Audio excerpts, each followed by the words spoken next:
What happens when AI doesn't just help you shop, but actually shops for you? Curious what that means for trust and loyalty. Who really owns the customer relationship when your agent is doing the buying? Are retailers ready for agent-to-agent commerce? And what about the messy part in the middle of that relationship? Things like returns, fraud, identity, and the payment rails that make it all work. Plus, how close are we to that universal cart we've always wanted? And what skills will the next generation of retail leaders need to survive the agentic shift? We're digging into all of that with someone who's building the future from the inside, PayPal's Mike Edmonds. Stick around if you care about the future of commerce. This is a conversation you can't miss. You're listening to the Retail Razor Show, where your expert hosts and their guests cut through the clutter in retail and retail tech. Welcome back to Season 6 of the Retail Razor Show, a top 3 podcast on the Good Pod's top indie management weekly and monthly podcast charts. I'm Ricardo Belmar. And I'm Casey Golden. Welcome back, Retail Razor fans, to Retail's favorite podcast, where we cut through the clutter to give you sharp insights on what's happening in retail today, tomorrow, and where we get real about what's driving the future of commerce. And today, we're diving into a topic that honestly feels like it's taken over every retail conversation lately: agentic commerce. Yeah, it feels like you can't really open LinkedIn these days without someone declaring that AI agents are about to change everything in retail again and again. What does that actually mean for retailers, brands, and shoppers? And more importantly, what problems does agentic commerce solve today versus the sci-fi version everyone keeps talking about? Exactly.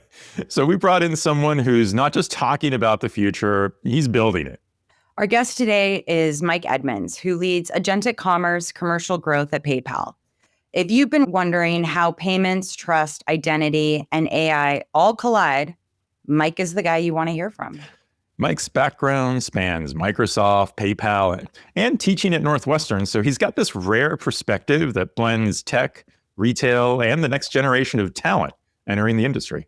And what we're asking him are the big questions.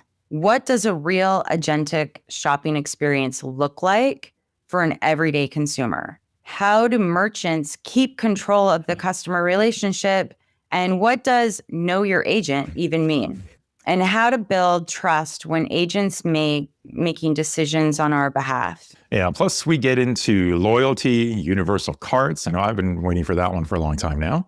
Product catalog readiness, and just what retailers should be doing right now so they're not left behind 6 months from now. Because realistically, I mean, in agentic AI time, 6 months is like, what, 10 to 15 years, it feels like? I don't know. It's a holiday. Yeah, exactly. Exactly. Well, before we jump in, a couple things to go over first, and just a quick favor. If you're enjoying Season 6, and I hope you are, if you came back to this episode, it feels like that means you're enjoying it. So why not give us a 5-star rating and review on Apple Podcasts, Spotify, or Good Pods. And don't forget to like and subscribe on our YouTube so you never miss an episode. We'd also love it if you could check out our other shows in the Retail Razor Podcast Network. If you haven't already subscribed to Retail Transformers, Blade to Greatness, and Data Blades. All right, with that out of the way, let's get into it. Agentic commerce, PayPal, trust, payments, and the future of shopping with the one and only Mike Edmonds, VP of Agentic Commerce and Commercial Growth. Let's go.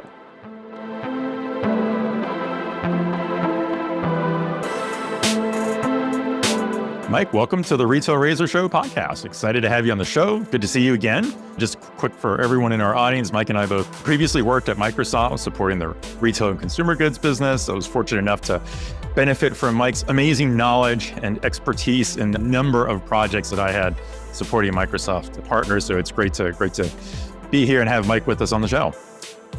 Awesome. Ricardo, thank you so much for having me. Yeah, really happy to be here. Incredibly excited to be partnering with you again.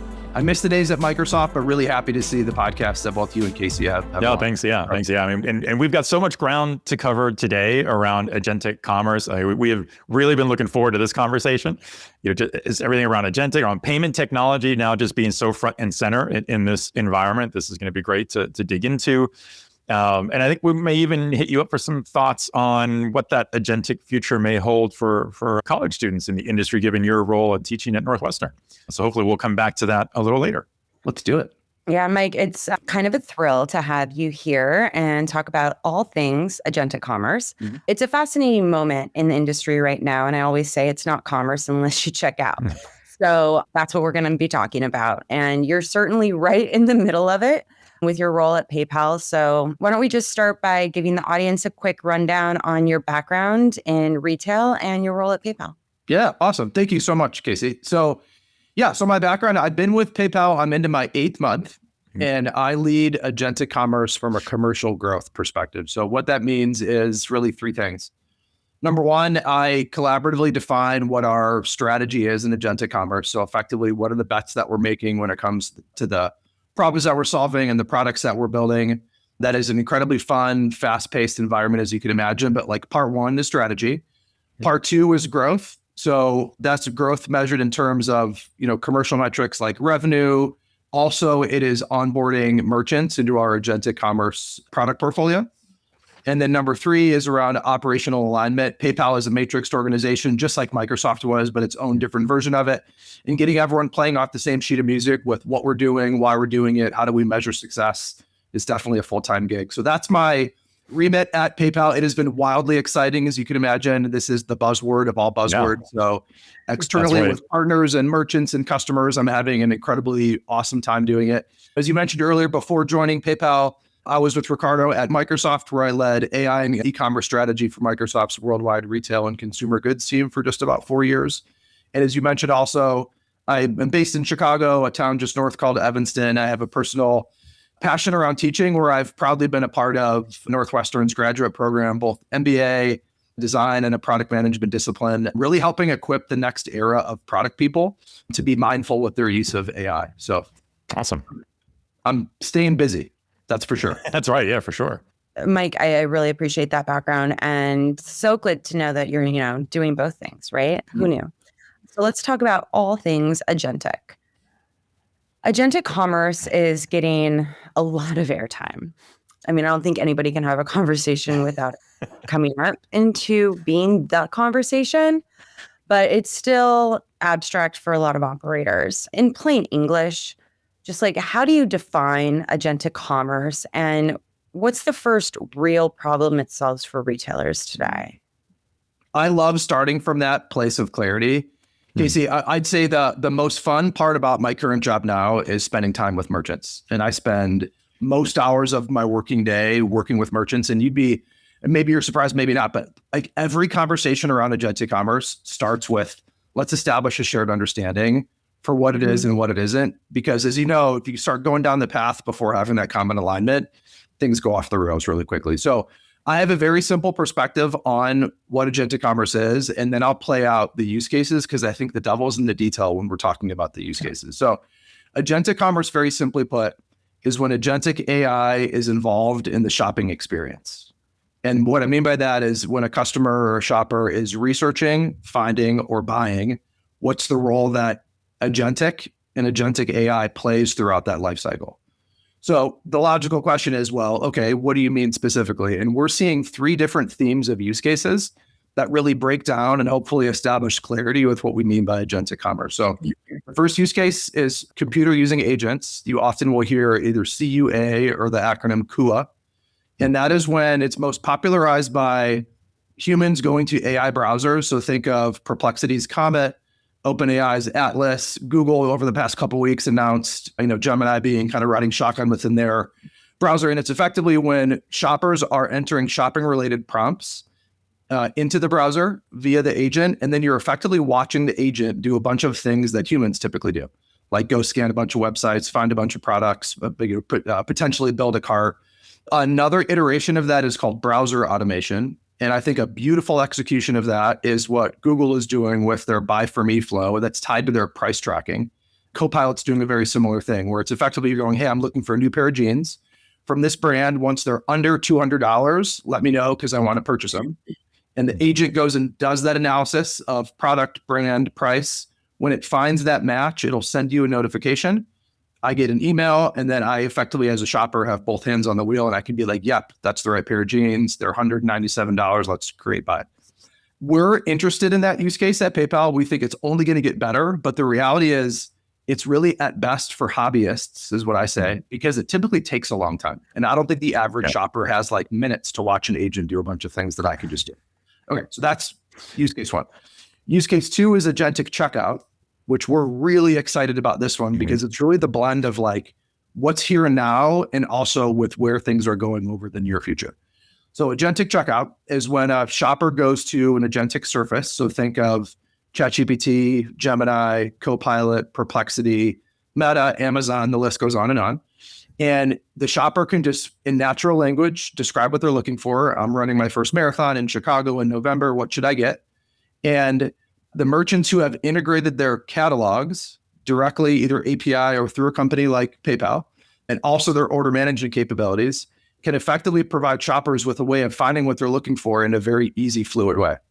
So products start to show up. I can not only research and find products, but then to your point earlier, when it comes to the moment of truth that matters in commerce, which is the transaction, you can effectively check out directly on the agentic surface, which is awesome. And why we're so excited about that is because humans are still in the loop. We think that there's going to be a shift eventually towards a more autonomous future, which I'll describe as the third use case. But the here and now is people are already using agentic surfaces for things like writing emails or summarizing articles. And it's only a matter of time until they start using those for commerce and shopping jumping off points. Okay, that's use case two. Then use case three, I promise this is the most that I'll ramble, is the feature that I think a lot of people mistakenly talk about when they say agentic commerce, which is imagine a world where it's all agent to agent and shopping is completely automated and handled autonomously by agents. So this is a world where we as humans give permissions and authority and even things like spending controls and spending limits to agents. You ask an agent to do something and it goes and just takes care of it. I think we will move towards a world where that's the case for sure. But I believe in my heart of hearts that there's a large percentage of shopping that will always be human-centered. And I think that like when I'm buying a new bag for my wife for Christmas and it's, I don't know, $2,000, like I'm not going to, at least today, have an agent go take care of that. Like I want to be a part of that. So I think it's going to be category specific and it's going to require, I think, a behavior change. Yeah, I mean, search sucks. Shopping doesn't. Yeah, exactly. Exactly. I like shopping. Exactly. We still like scrolling for 2 hours to find something to a certain extent. I wanted to throw my mobile phone and ChatGPT out the window last night trying to find a different size in a pair of boots. And resorted to ChatGPT. I'm like, search France. They already don't ship to the US. Like, I don't care. Find me one pair of these boots. That's so good. On the globe. Yeah.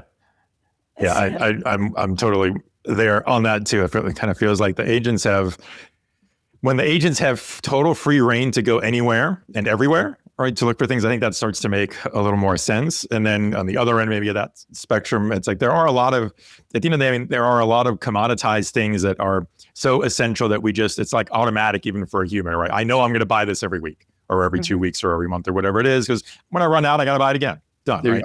So to me, those are all easy use cases, right? To, take that off my plate so I don't have to think about it anymore. Let my agent go out and buy those things. It knows which brand I want. It knows what price I'm willing to tolerate and so on, and just do it. I can see that. But I'm with you on the other use cases too. I feel like that second one, I'm a big proponent of waiting for, and maybe we'll get into this. I'm kind of waiting for the universal cart in one of these checkouts where it just builds a cart across however many retailers it takes to buy what I want to buy. And it just magically does it. And again, I think that we'll get into it because I think that's where the payment part, just like Casey says, checkout makes the commerce. That's where that part is so critical. Yeah. So I'm not a typical customer. Watched any of our podcasts. Everyone in our audience knows that. Over here. But I also come from the brand side. I got into the business because I love the brands, love products, super product junkie. And a lot of our listeners work at the brands. They are product junkies. We're not typical shoppers. We're not a typical consumer. So our expectations or how we shop is probably very different than the mass consumer, the traditional consumer, the everyday consumer that I would say most technology is built for, right? Can you walk us through a realistic agentic commerce experience for a consumer? not all of us like industry professionals that have spent 25 years being like practically professional shoppers. Yeah, totally. And that's And where like, what does that look like? Yeah. And then how are we picking between like ChatGPT or Gemini or Perplexity? Like, I'm not having these conversations with all these people and building preferences across all these platforms. But as a consumer, I would expect all the catalogs are linked to all of them. Mm-hmm. Yeah. Okay. I love it. So there's two parts of that question, which is like, number one, walk through in real life today, what that looks like from a shopper perspective. And then I'll talk about what that means for merchants and the decision that's in front of them, I think, in order to participate. So one that's real that PayPal has launched that you should go check out as soon as you can is you can go to either Perplexity or Copilot. And let's say you're looking for a new winter coat. I live in Chicago, like I mentioned, and it's been a brutal winter. I've kind of loved it, but it's been a brutal winter. You could go to Perplexity as an example and say, hey, I'm looking for a new winter coat to brave the Chicago weather and say from Abercrombie. And what happens is you get a Q&A, like conversational type dialogue where it's like, this is what makes a winter coat great. And here are some different attributes and filters that you should be aware of.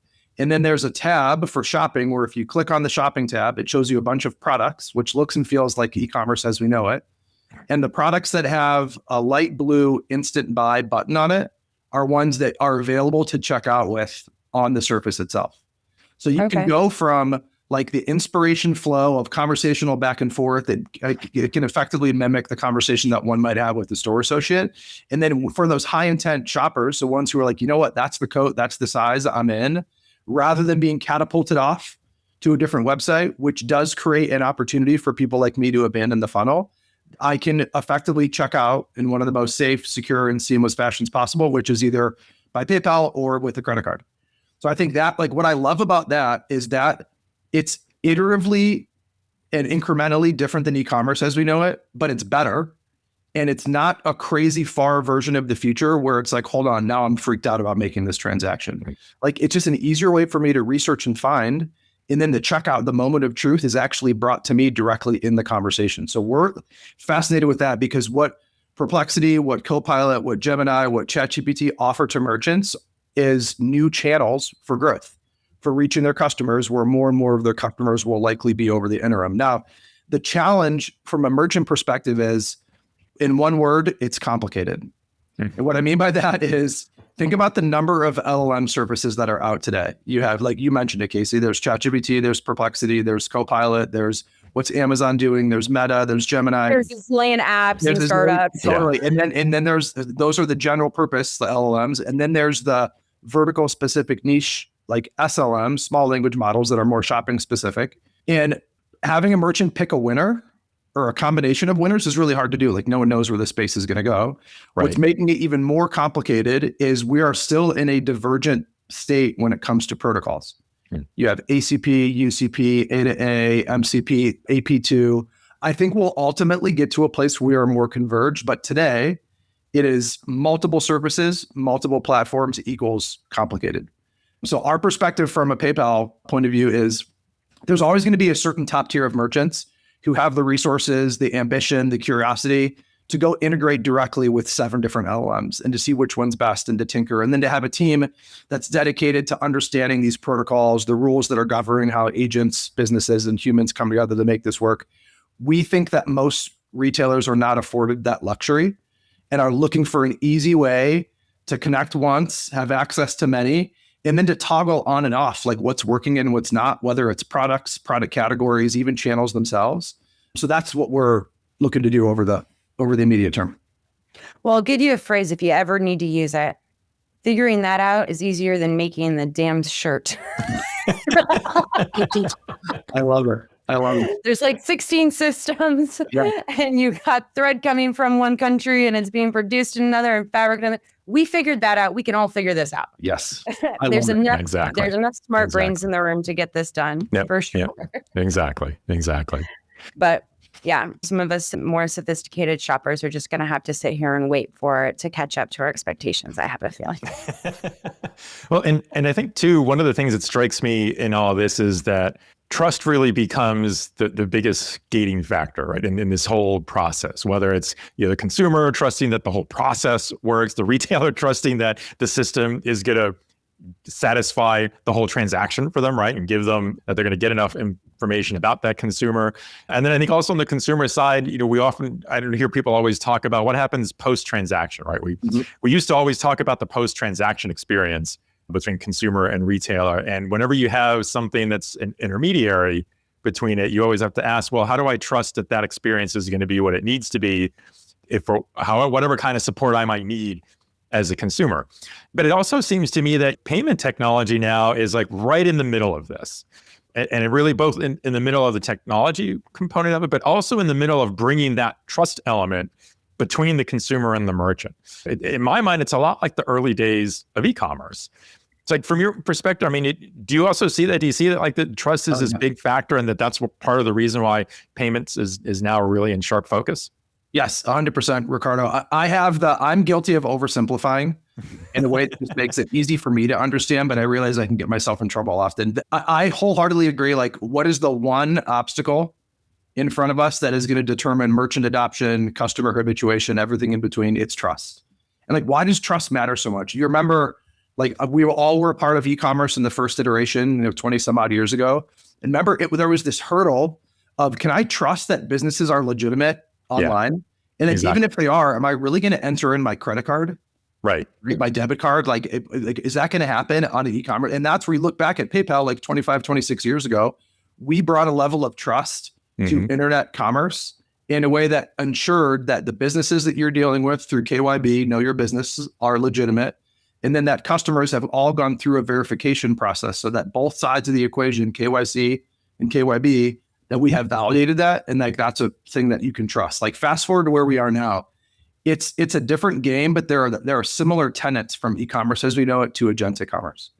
Like, not only do we have like the validity of businesses is going to be critical because there's all sorts of opportunities for fraud and for scamming and all that. Same thing with the identity of, is this a real human or is this a good bot or a bad bot?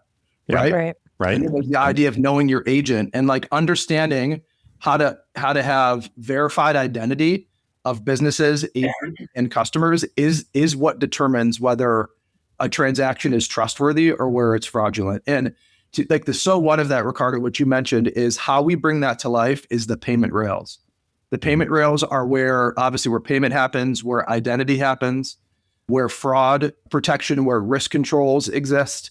And that becomes like, those are the rails that are going to determine how quickly people trust agentic commerce and this scales as a viable business model and channel for merchants. Yeah, and I agree completely. And you alluded earlier to we're in this mode where we have competing protocols, in a sense, competing technologies. And you mentioned how, if you're at that larger tier of retailer, maybe you have the resources, you can afford yourself the time and luxury to go ahead and do the integration with 15 different entities, whatever it takes to get that done. But one of the key things that I think comes up, and I know you're a proponent of as well, is, brands want to be the merchant of record and need that transaction with the customer, right? So in a sense, if this is taking away from the experience where that customer would have landed on the brand's e-commerce page, where obviously they were capturing the transaction directly, we know that through both ACP and UCP, they're delivering that merchant of record capability to the brand. But so alongside that, and just this overall sense of who's in control of the data, the customer relationship, where is the accountability? I kind of sense from the consumer's perspective, what happens when I need to return something, right? There's always that question, which kind of plays into what we just talked about with the trust. But when you look at how this centers around the data, why is this so important, right, to every brand and every merchant, and how it gets implemented? Yeah, I love that question. Ricardo, I remember when I was at Microsoft just about a year ago and before, a lot of the early conversations around agentic and agentic commerce, I felt a feeling of fear, uncertainty, and doubt from merchants, because this is a net new channel, a lot of ambiguity. And the number one concern that I would hear time and time again is, does this mean that I as a brand, I as a merchant, am going to be disintermediated from the relationship that I have with my customer? Right. And like, that's, as you all know, like, Casey, you're a brand person, that's where the conversation ends. Right? If this is all seen as a severance between me as a brand and the people that matter most, which are my customers. That's why merchant of record matters so much, is that merchants maintain control. Like, it is their data, it's their relationship with customers. They're the ones who are sending post-order confirmation and emails if there's a problem with my order, if I need to refund, if I need to return. I as a customer, I'm reaching out to the brand, and that relationship remains intact. That's as these protocols, as like the first LLM surfaces came about, as these protocols kind of defined it and put it into stone, as the merchant maintaining the merchant of record is such a critical piece. Where I see that going in the future is now that that's table stakes and that's a core part of these agentic commerce experiences. Now let's talk about, I think, the biggest thing I'm hearing today, which is loyalty.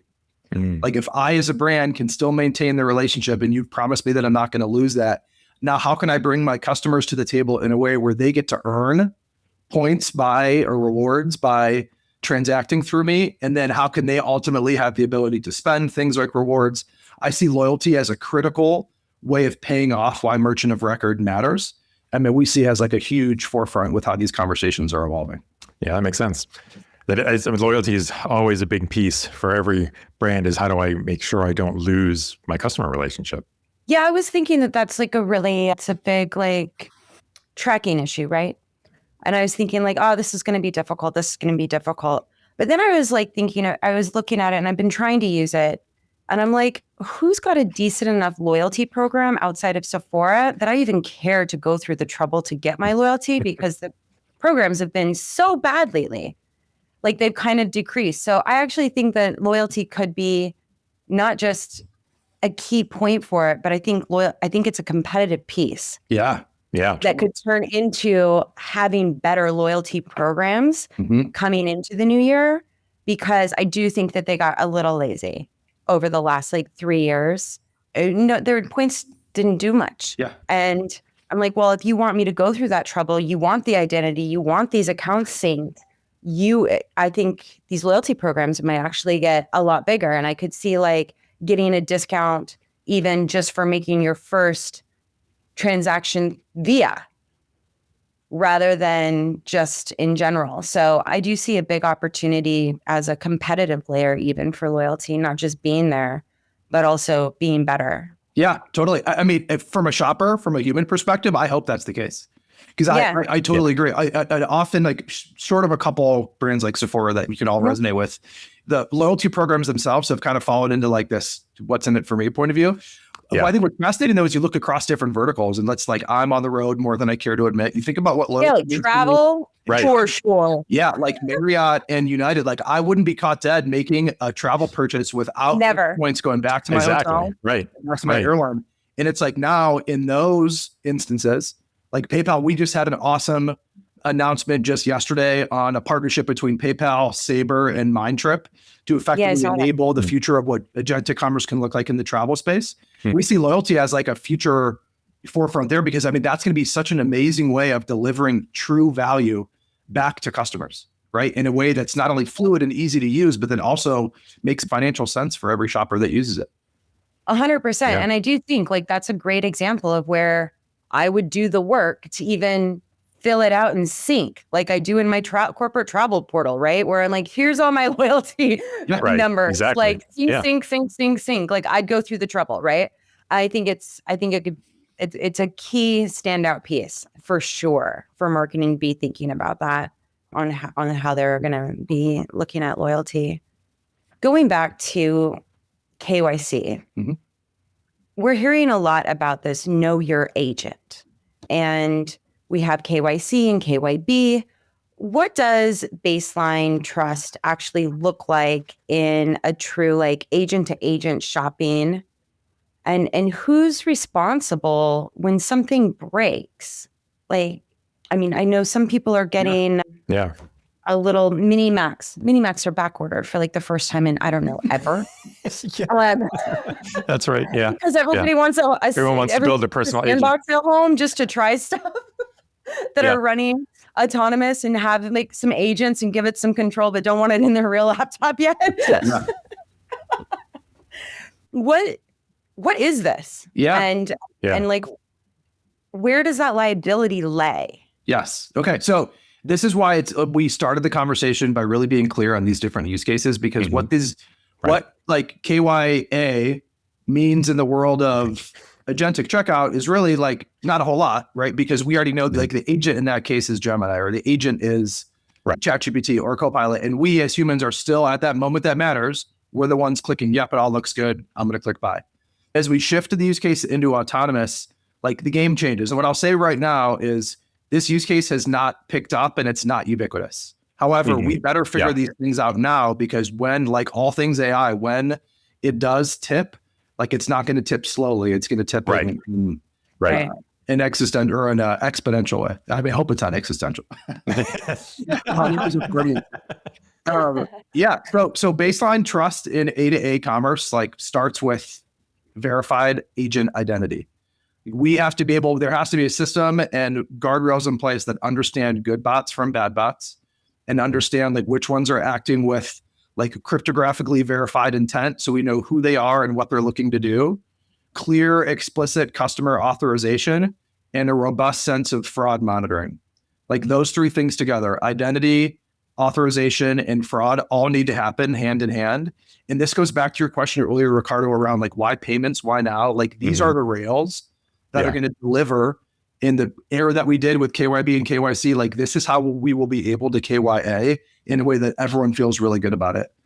Like this is why we're super bullish about PayPal's role in this ecosystem, because the same way that we helped, like I said before, KYC, KYB, like we'll do the same thing with KYA, but this does require working hand in hand with the protocol layers to really define the rules and the guardrails and like the governing structure for how these things are going to happen, and to align on common interoperable standards so that we don't have to have different languages and different versions of what verifying an agent looks like in one surface versus another.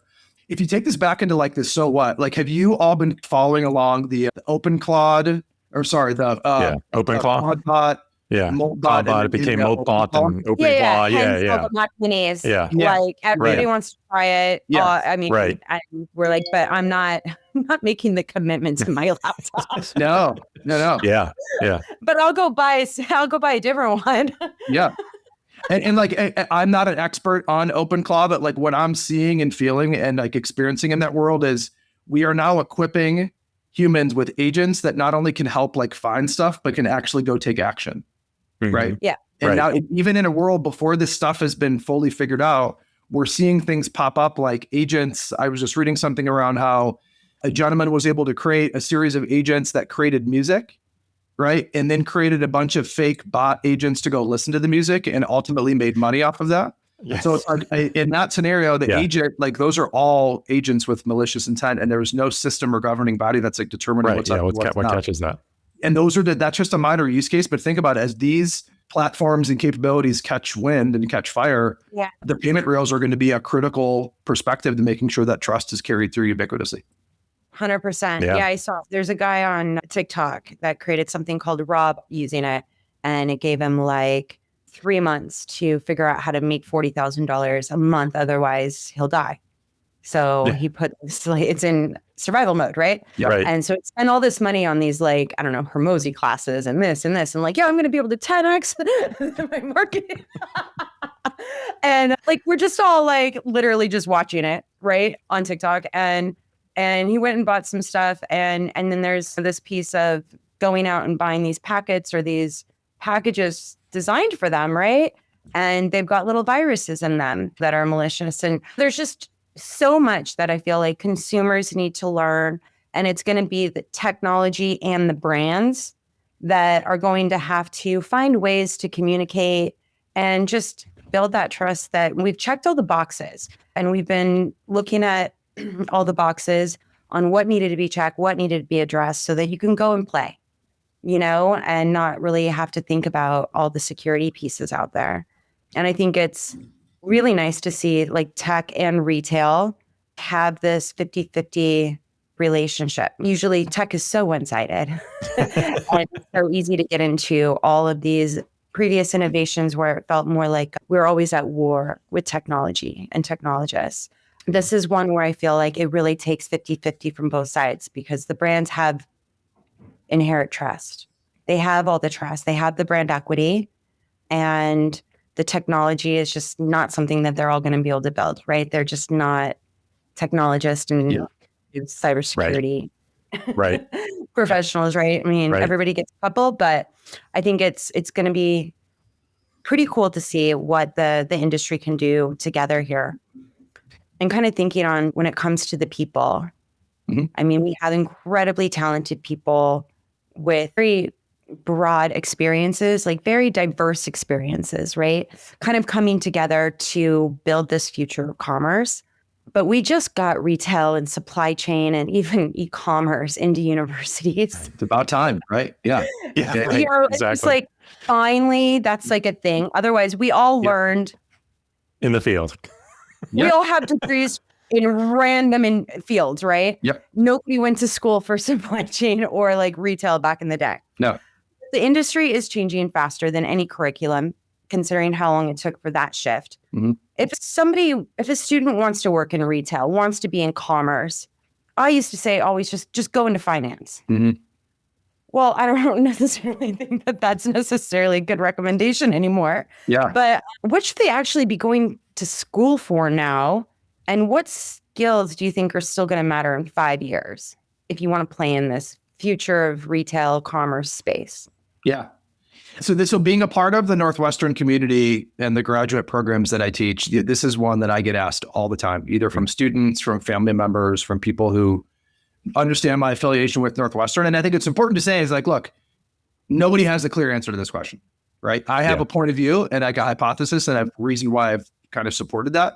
But at the end of the day, like this is a very fast moving space and there's going to be a bunch of different paths. We're going to have to see how this all plays out. What I will say in the world that I'm in, so what I teach at Northwestern are 2 classes. In the fall, I teach a course through the Kellogg MBA program.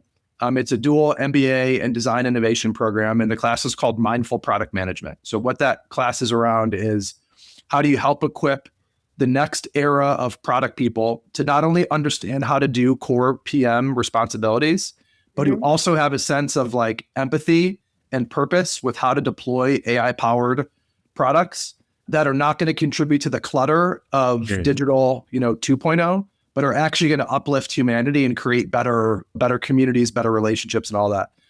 I teach another course that's on business model design, because what we've learned through the social media era, as an example, is if we leave the business model as we'll figure that out later, the business model is the core product, right? The business model creates and drives the experience. So those things really need to be coupled together.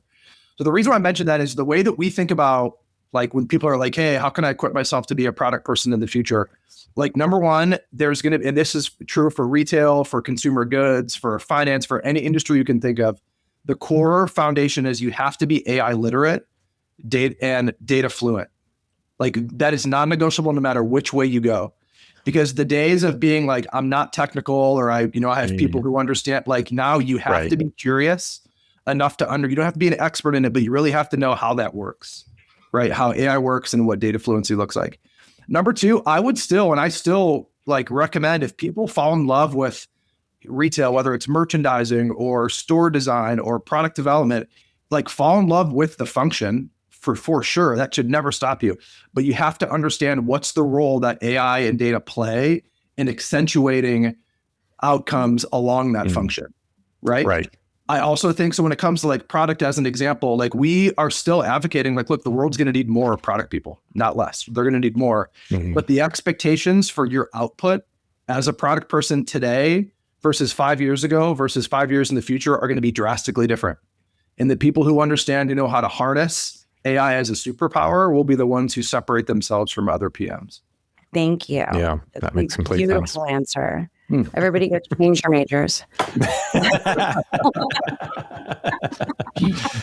Well, one of the things that's always interesting when we look ahead, right? Like if we were to look ahead, even just 12 to 18 months, which I know in agentic AI terms, that's like 5 lifetimes, right? Yes.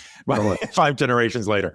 But if you're trying to advise someone, a commerce leader on what's the one thing that, when they get to that point 12 months ago that they really wish they had done earlier and made a higher priority now versus later to really embrace it and do what they need to do to enable themselves for these future agentic use cases, what would you be telling them right now? Yeah.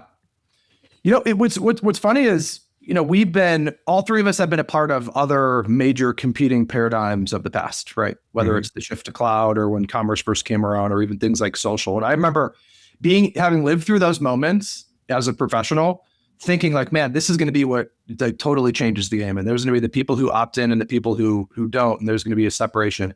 I think that was true.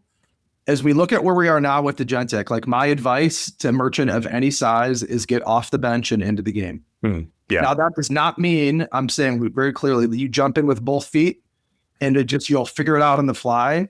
But I think the difference between people who are testing and learning now versus people who are testing and learning in 6 months is going to be a crazy difference in people who can move forward with insight and clarity versus people who are fast following. And if you think about like, what does that mean in like a very practical sense? Let's go back to the use case on Agentic checkout, where I, as a brand, I'm going to share my product catalog with either a PayPal or directly through an LLM so I can understand how people are like looking for and searching for my products and services. At the end of the day, the way that I, as a merchant, attribute and merchandise my product catalog is not the same way that people are looking for it in LLMs.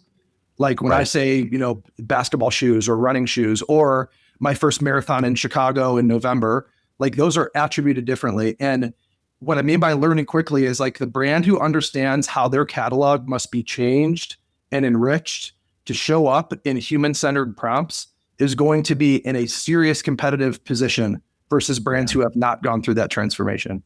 Because discoverability is going to be more important than anything, right? You can't check out what you can't find, right? That's and right. if your product data is not in a ready state for Agentic, like you're going to be completely left behind.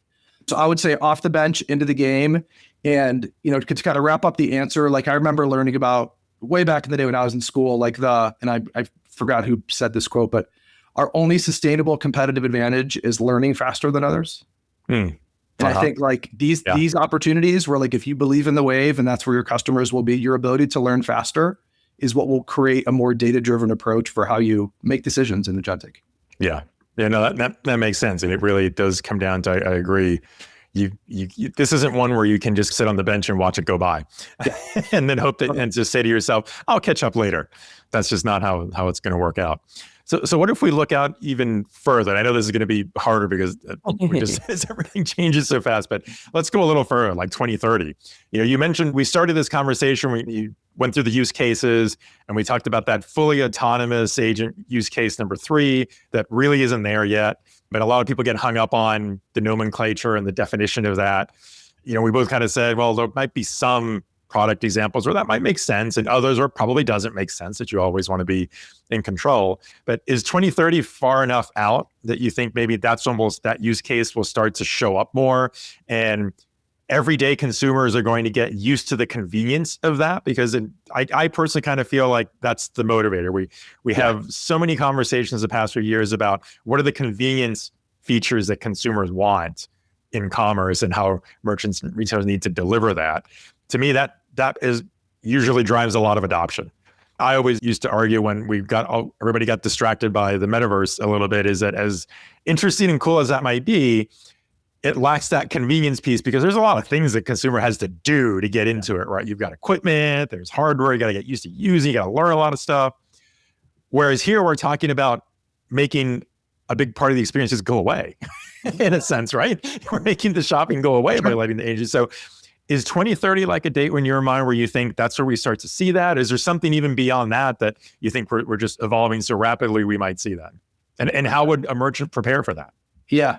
I mean, doesn't 2030 might as well feel like 3090? Like in this, at least in the world that I'm in, and I realize I'm reading the label from inside of the bottle, but it feels like 6 months, there will be a major leap. So even short of like 4.5 years. I mean, so I do think 2030 is a good like future state horizon where things will be fundamentally different than they are today. I think when we look at that use case of autonomous, that agents to agents kind of collaborating, we will, in my humble opinion, we will definitely see that has picked up steam. And if it's not ubiquitous, it is certainly going to be more commonplace. The caveat before, like, I don't think it's going to be across every category, every part of the world. Like, I think there's going to be specific things where that just makes sense, and specific versions where it does it. I think what we're going to see by 2030 as well is multimodal. I think what's fascinating about Agentic is it's still, and it's incredible, but it's still tied to like back and forth conversations predominantly through text.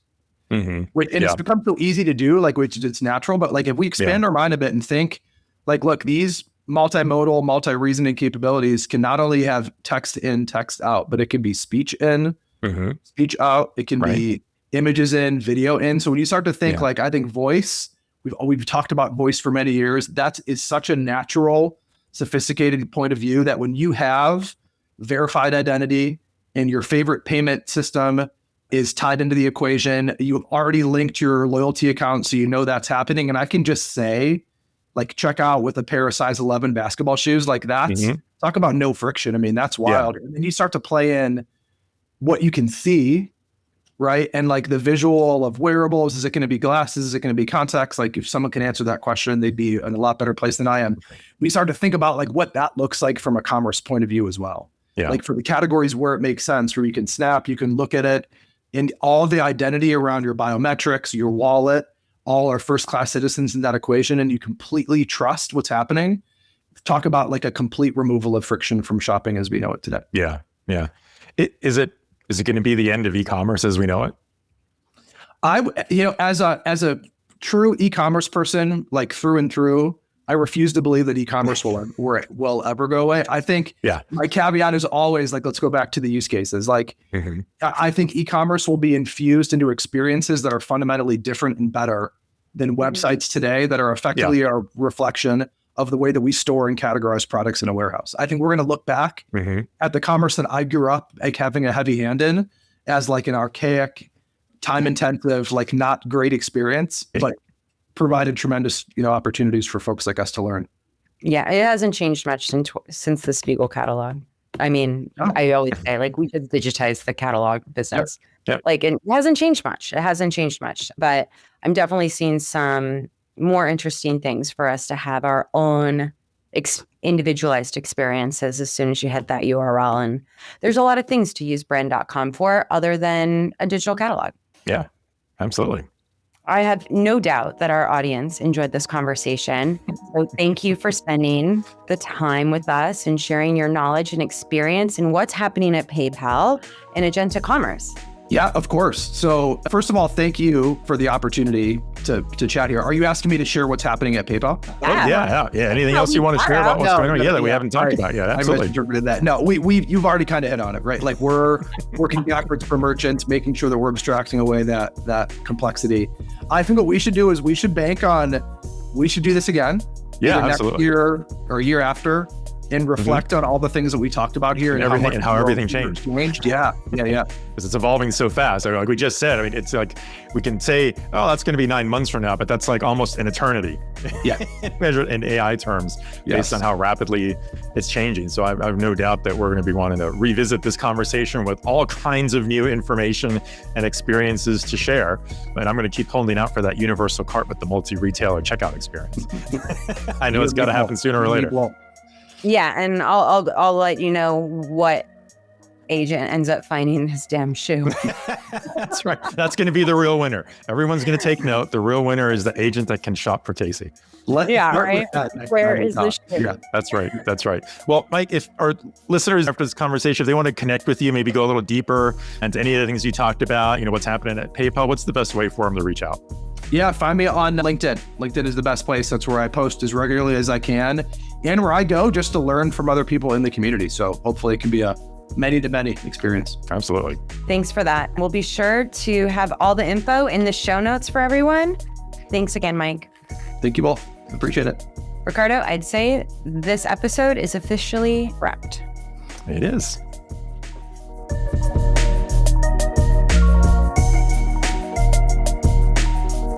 Loved this episode? Drop us a 5-star rating and review on Apple Podcasts, Spotify, or Good Pods. Hit subscribe so you never miss an update. And if you're watching on YouTube, like and subscribe before you go. I'm Casey Golden. Follow Retail Razor on LinkedIn, Blue Sky, Threads, and Instagram, and subscribe to our Substack for highlights and bonus content in your inbox. For transcripts and detailed guest info, head to retailrazor.com. The Retail Razor Show is the original show in the Retail Razor Podcast Network. I'm Ricardo Belmar. Thanks for joining us. Until next time, stay sharp, stay human, and stay ahead. This is the Retail Razor Show.